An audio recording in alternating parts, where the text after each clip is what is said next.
I'm Greg Crummery. I'm one of the community education instructors for the Parkwood School District. And if you attended my digital photography class, you'll have seen me there.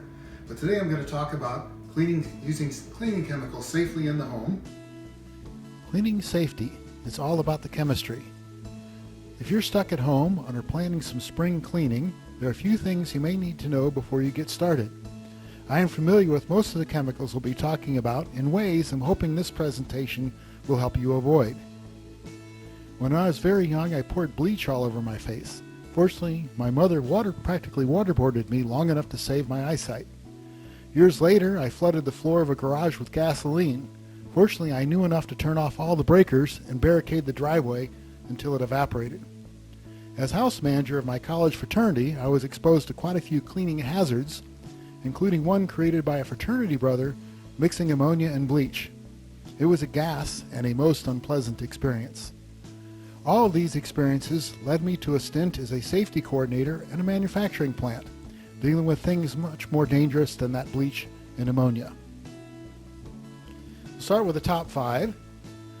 Most of the cleaning solutions that you'll deal with contain one or more of these ingredients, typically just one. And while there are many brands of cleaning solutions, these are the 5 you'll see. These have been around since the first Sears catalog. Anybody remember Sears?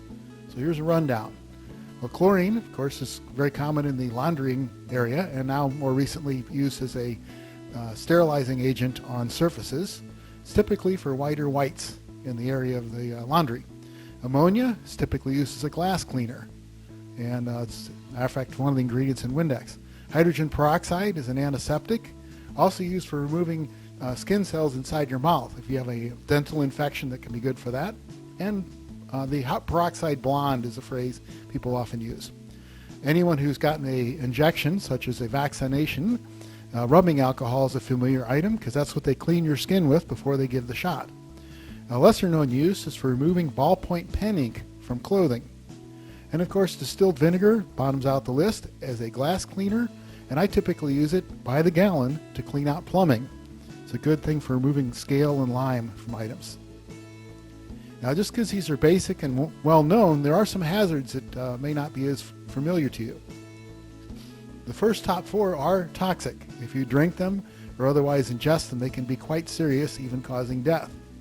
Chlorine also can irritate the skin and damage your eyes if you get it into your eyes, and even breathing the vapors in concentration can be dangerous to the lungs. Ammonia is similar to chlorine, although not quite as toxic. Hydrogen peroxide is an oxidizer. Under certain circumstances, it can make things burn more readily. And rubbing alcohol is a flammable agent. It actually can catch fire, which makes it unique among this list here. We get down to vinegar, and well, it can be used as a salad dressing. So we'll come back to that one. Not nearly as dangerous as you thought it'd be. But when you start mixing these things, bad stuff can happen.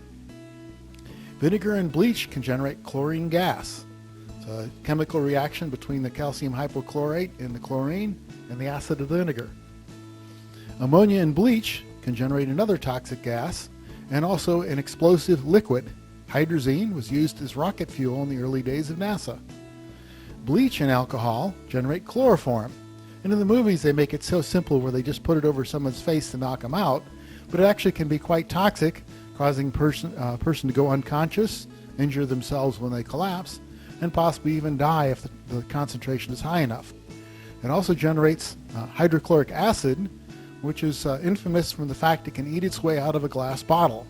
Now again, these are tiny quantities, but they can still be quite dangerous. Vinegar and hydrogen peroxide also generate an acid. And baking soda and vinegar, at the very bottom of the list, are actually quite tame. The baking soda and vinegar combine to create carbon dioxide, and unless you're in a very confined space, it's not a problem. And they produce water. So what's a hazard here is that you'll end up cleaning with, well, just water if you mix baking soda and vinegar. Not the best of solutions.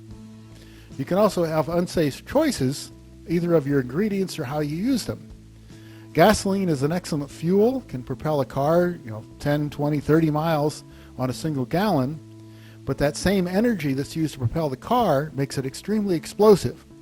It is also toxic in other ways. If you get it on your hands or major portions of your skin, it can work its way into your bloodstream and cause some serious organ issues. Acetone, denatured alcohol, and all other solvents, being petroleum distillates, can be quite flammable, and in the case of ones with a low flash point, also quite explosive. Using a chemical for a purpose other than what it was designed for can yield interesting results, because if somebody designed a chemical to work in a drain, they're working with room temperature down to freezing.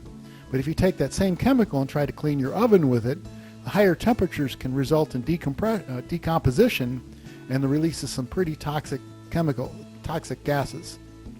And of course, all chemicals typically come with instructions which will tell you how to avoid certain hazards, but if you don't read them, you may not know about them or know how to avoid those hazards.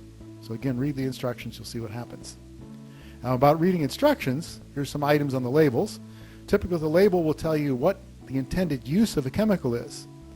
And typically if you use it for the intended use, you'll be much safer than if you try to do other things with it wasn't intended to use for. It will also tell you precautions to use, how to use them safely, such as chlorine they may say use in a well-ventilated space.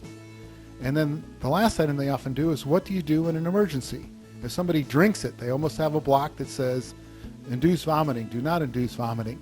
Someone will say call the poison center immediately. Other ones will say treat this way, and if symptoms persist, then call a doctor. So again, they can give you an idea how severe the effect is if somebody's being poisoned. If you want more detailed, in fact very detailed directions, you can often go online and get a chemicals safety data sheet. Now these are intended for OSHA compliance and safety guys like me, but they can contain a wealth of information such as what are the symptoms of exposure. And if you experience those symptoms while using the chemical, that's an indicator you may be getting the early effects of toxicity and a time to move to clearer air such as outdoors. They can also give you a little bit about how the chemical works and how it shouldn't work. There are also other ways, they call it engineering away the hazard, where you use things that are less dangerous. I mentioned vinegar before. It's one of the least toxic cleaning chemicals out there. True, it may not be as effective as some of the harsher ones, but it still works pretty well. Another item is dish soap, Dawn, such as Ivory Liquid. The Dawn is a brand name. There's also Sparkle, a few other ones. These are typically chemicals designed to remove oils. And Dawn and Ivory Liquid are tame enough you can actually wash your hands with them and be perfectly okay with it. Some of the other ones, which are harsher degreasers, we'll get into in a moment, can do things to dry out your skin, but again, it's much safer than the alternatives. Going down the list is citrus-based cleaners. These are typically degreasing agents. We use a lot of them to clean floors at our office. They can also clean the oil off of things such as automotive parts. They are very good at removing oil, and such will remove the oil from your skin down to a protective level, causing contact dermatitis. The key to that is to either use gloves or wash your hands every time you use them. Green cleaners such as Simple Green are also low toxicity, also biodegradable. They are excellent degreasing agents. And all of these items, down to the mechanical removal, are non-flammable. You can't start a fire using these. The mechanical removal is just simply something as simple as scraping the crud off of a grill rather than using a grill cleaner. I've done a lot for cleaning ovens with using just a razor blade to get the bulk off and then use the oven cleaner only for the remaining residue. A mechanical remover, other than giving you aches and pains in your muscles, will not cause you any problems. Some good rules of thumb if you're going to be doing cleaning, spring print cleaning this time around, is use chemicals only for their intended purpose. They're designed to do it and typically are safe when you do that. Another rule of thumb I typically use, this is especially important in my fraternity, was one bottle, one bucket. And the idea is that we use one chemical at a time, and between chemicals we rinse out the bucket, squeeze out the sponge, and then switch to the next chemical. You get the benefits of the different chemicals for different purposes, such as a degreaser for removing the bulk of the oily residue, and then a chlorine solution for sterilizing without the issue of interaction between them. If you're going to be doing a lot of cleaning or using things such as ammonia or chlorine, use glasses to protect your eyes. Now, ordinary eyeglasses will help, but much better is chemical protective glasses, typically the clear variety with chemical ports on the side, and you can buy these at most hardware stores. Don't put the chemicals into containers that are normally associated with food or drink. There's a tremendous amount of tragic accidents that happen all over the United States from children picking up what they thought was a soda bottle or even a water bottle with a clear liquid in it. They drink it, it tastes bad, and next thing you know, they're dying of chemical poisoning, which is the next item. Keep children away from these chemicals when you're using them. Some people store them out in the garage or in a specific place under a sink, telling children to stay away. And unlike when I was a kid, there are readily available safety locks for cabinet drawers to prevent kids from going into it. And again, this is a reminder to read the label. A reminder, cleaning safely is all about using the chemistry and knowing how it works. If you're curious how we made this presentation, here's a little bit of the technology involved. I'm the one behind the presentation. My friend Davida Cohen did some of the filming as well as assistance. And I use ordinary PowerPoint with a few pieces of hardware to actually record this presentation. Some laptops will do it without any external equipment if you wish. And of course, in the age of Corona, it's always a good time to display this information. Google has a great explanation of how to slow the spread of coronavirus. Very simple, available from their main homepage.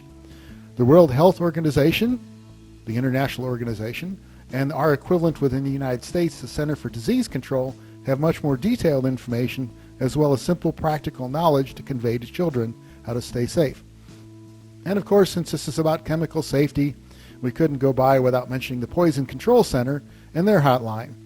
These folks can talk you through an emergency and tell you what to do immediately to prevent long-term damage while we're waiting for more help to arrive, or whether you even need more help. So again, thanks for your time, and this has been Cleaning Safely. It's all in the chemistry.